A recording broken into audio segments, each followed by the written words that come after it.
આજની આપણી ચર્ચામાં આપનું સ્વાગત છે. આજે આપણે એક એવા વિષયમાં ઊંડા ઉતરી રહ્યા છીએ જે ખૂબ જ ગહન છે અને સાચું કહું તો કદાચ થોડો માથું ફેરવી દે એવો પણ છે. વિષય છે શાશ્વત ઈશ્વરનો વિચાર અને સમય સાથે તેમનો સંબંધ શું છે. નમસ્કાર. અને હા, આ વિષય એવો છે જે આપણી સમજની સીમાઓને પડકારે છે. આપણી પાસે જે સ્ત્રોત છે એ એક ધર્મશાસ્ત્રીય લખાણ છે અને એમાં બહુ સીધા અને સચોટ પ્રશ્નો પૂછવામાં આવ્યા છે. જેમ કે જે અસ્તિત્વ સમયની બહાર છે તે આપણી દુનિયાને, આપણા જીવનને કઈ રીતે જોતું હશે. અને જો કોઈ સમયની બહાર હોય તો પછી હોવું અને ન હોવાનો અર્થ શું રહે. બરાબર. તો આજે આપણો મુખ્ય હેતુ એ સમજવાનો છે કે બનાવનાર અને બનેલી વસ્તુઓ વચ્ચે જે જમીન આસમાનનો ફરક છે, ખાસ કરીને સમયને લઈને, તે કેવો છે. હા, અને હું એ પણ ઉમેરીશ કે આ તફાવત માત્ર શક્તિનો નથી પણ અસ્તિત્વના પ્રકારનો જ છે. અસ્તિત્વના પ્રકારનો. હા.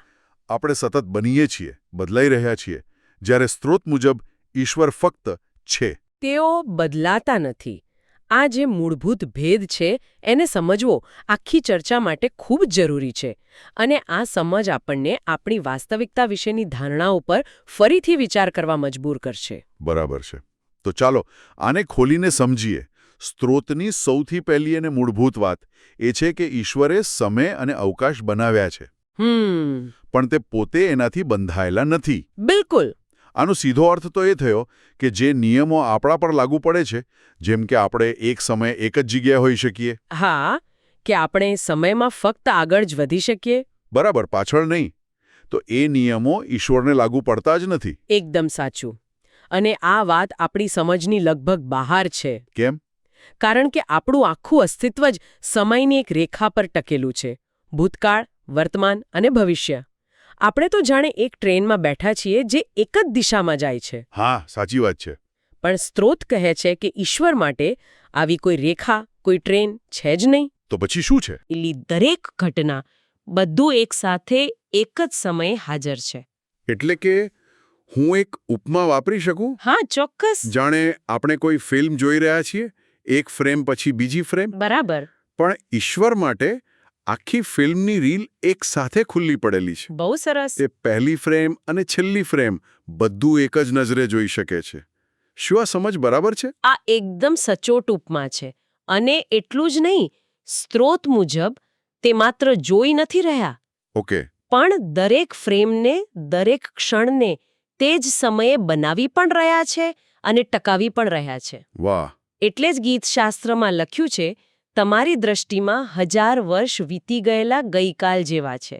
હા. આ કોઈ ઝડપની વાત નથી, પણ અસ્તિત્વની એક એવી રીત છે જ્યાં સમયનું કોઈ દબાણ જ નથી. એટલે તેમના માટે ભૂતકાળ ક્યારે જતો નથી અને ભવિષ્ય ક્યારે આવતું નથી. બરાબર. બધું જ એક શાશ્વત હમણાં છે. આ જ વાત કદાચ પ્રકટીકરણમાં કહેવાય છે, હું આલ્ફા અને ઓમેગા છું, આરંભ અને અંત. હા, એ જ. આ વાત તો સહેલાઈથી ગળે ઉતરે એવી નથી. નથી જ.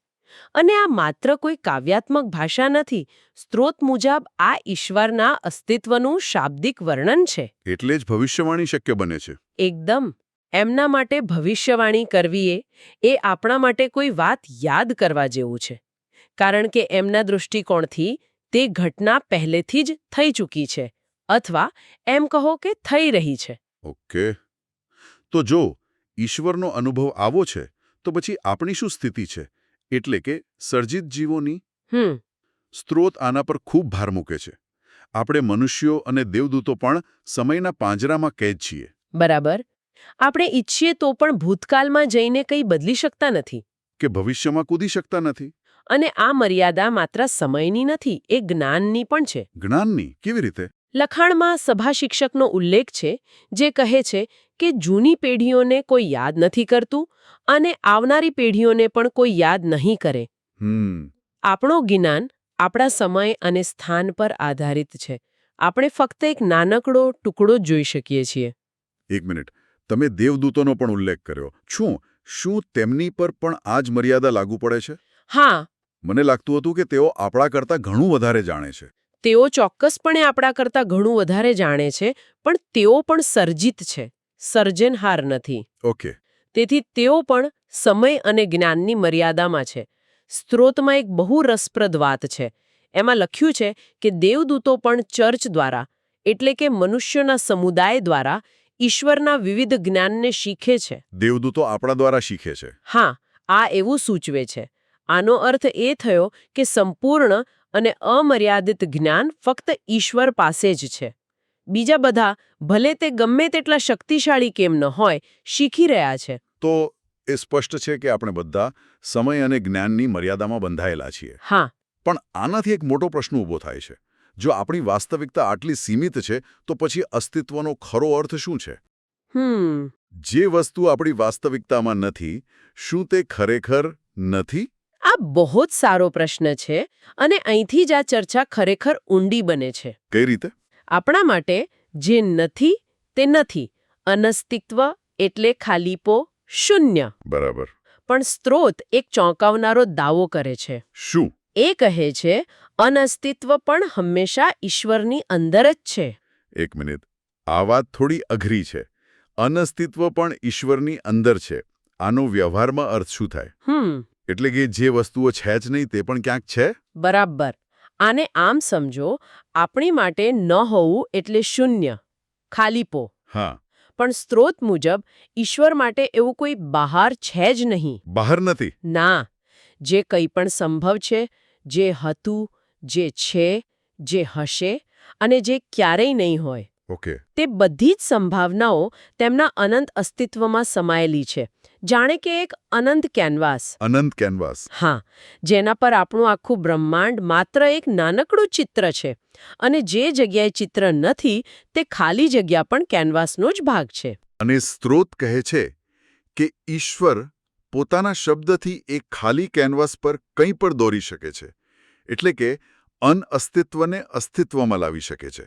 હા, જેને આપણે કોઈ વસ્તુનું સર્જન થતું જોઈએ છીએ તે ઈશ્વરના દૃષ્ટિકોણથી કદાચ તેમની અંદર રહેલી એક સંભાવનાનું પ્રગટ થવું માત્ર છે.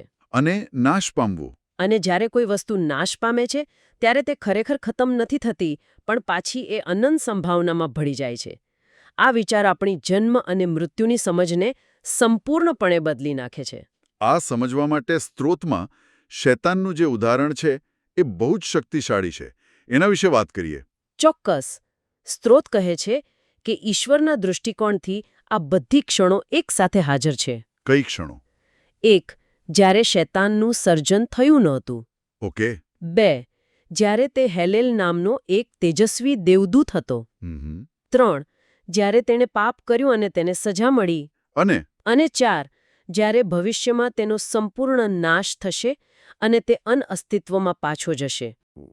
આનો અર્થ સમજાવવો પણ મુશ્કેલ છે. આનો અર્થ એ છે કે ઈશ્વર કોઈ પણ જીવને તેની સંપૂર્ણતામાં જુએ છે. તેની શરૂઆત, તેના જીવન અને તેના અંત સાથે. બધું એક સાથે. તેઓ માત્ર આપણા આજના સ્વરૂપને નથી જોતા. ના, પણ આપણે શું હતા અને શું બની શકીએ છીએ તે બધું જ એક સાથે જુએ છે. આ જ કારણે સ્ત્રોત એક પ્રશ્ન પૂછીને વાત અધૂરી છોડી દે છે. કયો પ્રશ્ન? ઈશ્વર કોઈ સર્જિત જીવને કેવી રીતે જુએ છે? હંમેશા અસ્તિત્વમાં કે હંમેશા અનઅસ્તિત્વમાં? અને એનો જવાબ? જવાબ છે ફક્ત ઈશ્વર જ જાણે છે. આ બધું સમજ્યા પછી મારા મનમાં એક વાત આવે છે. જો ઈશ્વર સમયની બહાર છે અને બધું એક સાથે જુએ છે, તો આ તેમના સર્વશક્તિમાન અને સર્વજ્ઞ હોવા વિશે શું કહે છે? શું આ બધી વાતો જોડાયેલી છે? બિલકુલ જોડાયેલી છે. વાસ્તવમાં સ્ત્રોત મુજબ ઈશ્વરનું સમયથી પર હોવું એ જ તેમના સર્વશક્તિમાન હોવાનો પાયો છે. એ કેવી રીતે? તર્ક બહુ સીધો છે. જો ઈશ્વર સમયની અંદર હોત તો સમય તેમના પર પણ રાજ કરતો હોત. ખરું ને? હા, તો પછી તે સમયના ગુલામ હોત, માલિક નહીં. બરાબર. અને જો તે સમય પર સાર્વભૌમ ન હોત તો તે સર્જનહાર પણ નહોત, કારણ કે સમય પોતે જ એક સર્જન છે. એટલે કે જો ઈશ્વર સમયને નિયંત્રિત ન કરી શકતા હોય તો સમય ઈશ્વરની બહારની કોઈ શક્તિ બની જાય જે તેમના સર્વશક્તિમાન હોવાના વિચારની વિરુદ્ધ છે. એકદમ. અને આ જ તર્ક તેમના સર્વજ્ઞ હોવા પર પણ લાગુ પડે છે. ઓકે. જે બધું એક સાથે જોઈ શકે છે તેના માટે કંઈ પણ અજાણ્યું નથી. અને આનાથી એક બીજી મહત્વની વાત જોડાયેલી છે. કઈ? જે સર્વશક્તિમાન અને સર્વજ્ઞ છે તે ભૂલ કરી શકે નહીં. પણ આપણે આપણી દુનિયામાં, આપણા જીવનમાં ઘણીવાર ભૂલો અને ખામીઓ જોઈએ છીએ, તો પછી આ વાત કેવી રીતે બંધ બેસે? અહીં જ આપણા સીમિત દૃષ્ટિકોણ અને ઈશ્વરના અનંત દૃષ્ટિકોણ વચ્ચેનો તફાવત આવે છે. ભૂલ ક્યારે થાય? જ્યારે જ્ઞાનનો અભાવ હોય અથવા પરિણામને નિયંત્રિત કરવાની શક્તિનો અભાવ હોય. બરાબર. સ્ત્રોત મુજબ ઈશ્વર પાસે આ બંને વસ્તુઓ સંપૂર્ણ છે. જે આપણને ભૂલ જેવું લાગે છે તે કદાચ એક મોટા, સંપૂર્ણ ચિત્રનો એવો ભાગ હોઈ શકે જેને આપણે સમજી શકતા નથી. આ સંપૂર્ણતા તેમના અપરિવર્તનશીલ સ્વભાવ સાથે જોડાયેલી છે, ખરું ને? હા, એટલે જ હિબ્રુ શાસ્ત્રમાં કહ્યું છે, ઈસુ ખ્રિસ્ત ગઈકાલે, આજે અને સદાકાળ એવા ને એવા જ છે. જે બદલાતું નથી, જે સંપૂર્ણ છે, તે ભૂલ કરતું નથી. તો આ બધી ચર્ચાને અંતે આપણે ક્યાં પહોંચ્યા? આપણે એક ખૂબ જ જટિલ ધર્મશાસ્ત્રીય વિચારની સફર કરી. હા, ખરેખર. આપણે સમજવાનો પ્રયત્ન કર્યો કે ઈશ્વર સમયની બહાર કેવી રીતે છે અને સમગ્ર ઇતિહાસને, એટલે કે શરૂઆતથી અંત સુધી, એક જ શાશ્વત વર્તમાનમાં જુએ છે. એવું લાગે છે કે આપણું અસ્તિત્વ, આપણો સમય, આપણી વાસ્તવિકતા એ એક મોટા, અકલ્પનીય ચિત્રનો માત્ર એક નાનકડો ખૂણો છે, જે સંપૂર્ણપણે ઈશ્વરમાં સમાયેલો છે. આનો મુખ્ય સાર મને લાગે છે કે એ છે કે બનાવનાર અને બનેલી વસ્તુ વચ્ચે એક મૂળભૂત અને અતૂટ તફાવત છે. હા. આપણો વાસ્તવિકતાનો અનુભવ, જે સતત બદલાતા સમય પર આધારિત છે, તે આ લખાણોમાં વર્ણવેલ ઈશ્વરની શાશ્વત અને અપરિવર્તનશીલ વાસ્તવિકતાથી સંપૂર્ણપણે અલગ છે. આપણે સમયના પ્રવાહમાં તણાઈ રહ્યા છીએ. જ્યારે ઈશ્વર સમગ્ર પ્રવાહને એક જ દૃષ્ટિએ જુએ છે અને તેને ધારણ કરે છે. અને તે આપણને વિચારવા માટે એક અંતિમ પ્રશ્ન સાથે છોડી જાય છે. કયો? સ્ત્રોત કહે છે કે સર્જિત જીવો ફક્ત એટલું જ જાણી શકે છે જેટલું ઈશ્વર પ્રગટ કરવાનું પસંદ કરે છે. જો સમય, અસ્તિત્વ અને વાસ્તવિકતા વિશેની આપણી પોતાની સમજ આટલી મર્યાદિત અને અધૂરી હોય તો આ જાણકારી કોઈના પોતાના જીવનમાં હેતુ કે અર્થ શોધવાની રીતને કેવી રીતે બદલી શકે છે?